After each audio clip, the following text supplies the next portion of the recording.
আসসালামু আলাইকুম। প্রিয় দর্শক, অন্নমঞ্চের আলাপচারিতায় আপনাদের সকলকে আমন্ত্রণ জানাচ্ছি। কূটনীতিতে একটা উক্তি বা একটা বক্রোক্তি দুটো দেশের মধ্যে সম্পর্ক কত তলানিতে নিয়ে যেতে পারে তার প্রকৃষ্ট উদাহরণ হলো শামা ওবায়েদের একটি উক্তি। তিনি কয়েকদিন আগে একটা উক্তি করেছেন, ভারতকে সিদ্ধান্ত নিতে হবে বাংলাদেশের সঙ্গে কি সম্পর্ক চায়। তার আগে থেকেই চরমে চলছিল এই জিনিসগুলো, টানাপোড়েনটা।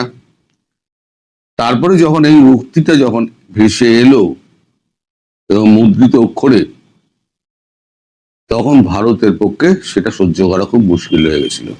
ভারত তখন সিদ্ধান্ত নেয়, অনেক হয়েছে, ভালো মানুষই অনেক হয়েছে, এইবারেতে আমাদের কিছু এমন পদক্ষেপ নিতে হবে যেখানে বাংলাদেশ বুঝতে পারে যে ভারত ছাড়া আমাদের চলবে না।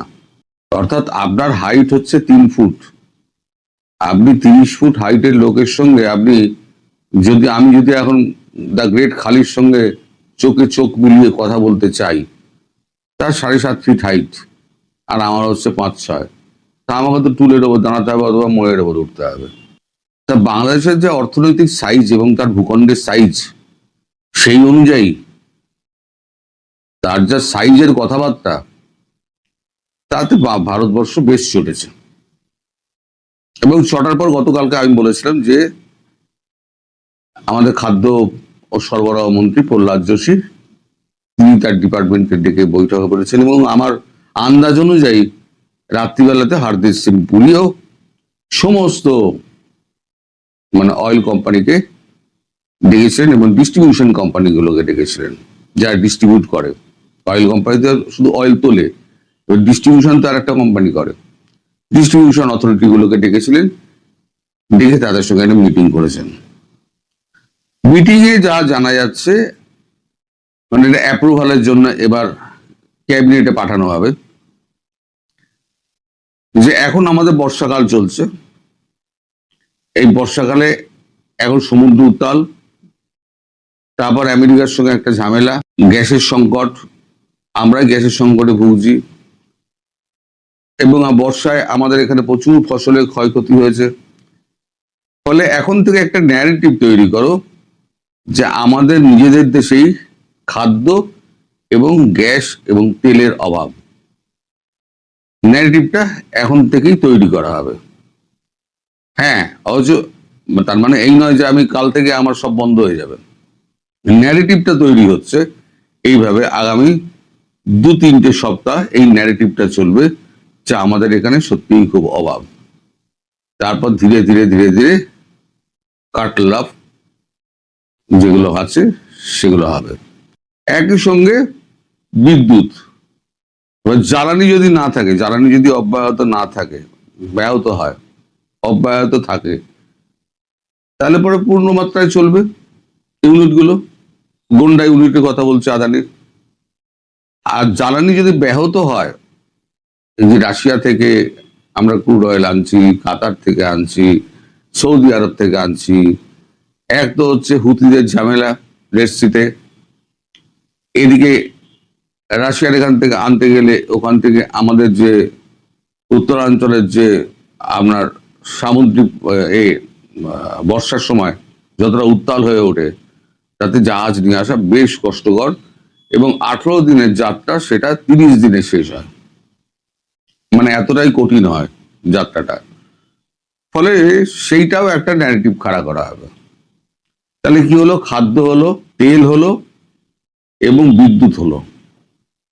আগামী কয়েক সপ্তাহের মধ্যে দেখবেন এই 3টে ন্যারেটিভ আপনার খেলা করা হচ্ছে এবং প্রত্যেকটা কাগজে আমাদের বেরোতে শুরু করবে যে আমাদের এখানে তীব্র জ্বালানি সংকট এবং খাদ্য সম্ভার কমছে, আমাদের এখানে দাম বাড়ছে, খাদ্যের টান দেখা দিয়েছে। সত্যিই তো আমাদের এখানে বর্ষা হয়েছে, প্রচুর বর্ষা হয়েছে। এফসিআই এর গোডাউনে প্রচুর মাল পড়ে থাকে, সেটা আলাদা কথা, পোকায় খেয়ে নেয় অর্ধেক না ডিস্ট্রিবিউট হলে। এত লোককে দিয়েও, এত দেশকে দিয়েও আমাদের কিন্তু পোকায় 35 লাখ টন কি 30 লাখ টন আমাদের পোকায় খেয়ে নেয়। এবারে আর একটা কথা যেটা হয়েছে সেটা হচ্ছে ইসলামিক ন্যাটো। ইসলামিক ন্যাটো গড়ার একটা প্রচেষ্টা চলছে, আর তার মধ্যমণি হয়েছে তুরস্ক। এখন টার্কির সঙ্গে তো বেশ মাখো সম্পর্ক বাংলাদেশের। তা আমাদের এখানে একটা খবর বেরিয়েছে, চর্চায় ইসলামিক ন্যাটো, বাংলাদেশ যোগ দিলে ভারতের জন্য কতটা চিন্তার, এইটা এখানে দেওয়া হয়েছে।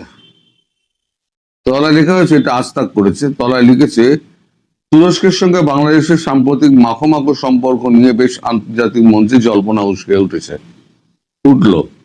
জল্পনা কল্পনাকে উস্কে দিল তুরস্কের সংবাদ মাধ্যম ইয়েনি সাফাক। পাকিস্তান ও তুরস্কের বাংলাদেশের ডিফেন্স সেক্টরের সহযোগিতা বাড়াবে।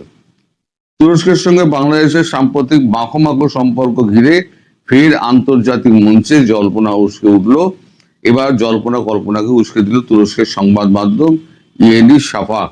একটি বিশ্লেষণ রিপোর্টে সংবাদ মাধ্যমটি অনুমান করছে, সৌদি আরব, তুরস্ক ও পাকিস্তানের উদীয়মান প্রতিরক্ষা কাঠামোতে বাংলাদেশ যুক্ত হলে দক্ষিণ এশিয়ার রাজনীতিতে এর কি প্রভাব পড়তে চলেছে, যদিও আদৌ বাংলাদেশ এই বলয়ে যোগ দেবে কিনা তা নিয়ে কোনো নিশ্চিত তথ্য প্রকাশ করা হয়নি। ফলে এটা এখন একটা কল্পনা স্তরে রয়েছে। সব তো হলো, এই জোট ফোটে যদি যোগ দেয় তো যোগ দিল, কিন্তু আসল যেটা আছে, না পাকিস্তান খাদ্য দিতে পারবে, তেল দিতে পারবে, না তুরস্ক তেল দিতে পারবে, না বিদ্যুৎ দিতে পারবে। এই তিনটে দেশ কিন্তু কেউ কিছু দিতে পারবে না, দিতে পারবে একমাত্র ভারতবর্ষ।